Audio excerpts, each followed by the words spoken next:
of a chicken sandwich, it might be a little tough for you, but bear with me because I think it's important for you guys to hear the whole thing. Imagine that an adult male wants to have sex with a 12-year-old girl. Imagine that she's a willing participant.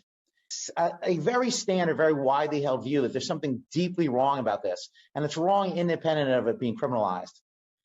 It's not obvious to me that is in fact wrong. I think this is a mistake, and I think that exploring why it's a mistake will tell us not only things about adult-child sex and statutory, but also about fundamental principles of morality. Well, there's a couple things to say here. One is, even if you are looking for a threshold, let's say there's a threshold, I'm making this number up, but let's say it's at age 8. Still, that tells you that some adult-child sex is permissible.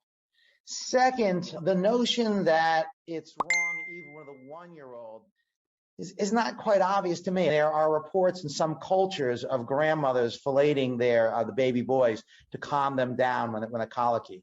Now, I don't know if this is true, but this is sort of widely reported as occurring in at least one culture, and it working, that the grandmothers believe this actually works. If this were to be true, and again, I don't know it to be true, if it were to be true, it's hard to see what would be wrong with it. So, yeah, I guess I think, no, I don't think there's a blanket period beyond which this is permissible. If we're interested in willing participation, which is the way I structured it, then yeah, there's a point below which people aren't willing participants in anything because they don't have intentions or they don't have the sort of mental states that allow for willing participation. But no, I don't think it's blanket wrong at any age. They might think that children can't be willing things in general. It's an odd view in that they seem to will things all the time. They will participation in kickball. They will showing up, participating in the bar mitzvah lessons, bat mitzvah lessons.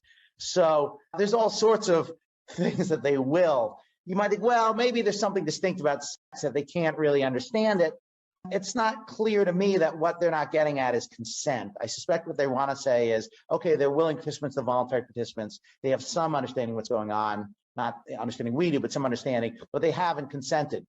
Perhaps that's so, but that's a different claim from their being unwilling. There's just lots of activities that children engage in that they don't understand all that well. For example, when you first show up to participate in a judo tournament or you prepare for your bat mitzvah, I mean, you have a rough idea, but it's not clear how much you fully understand it. Now, again, I'm not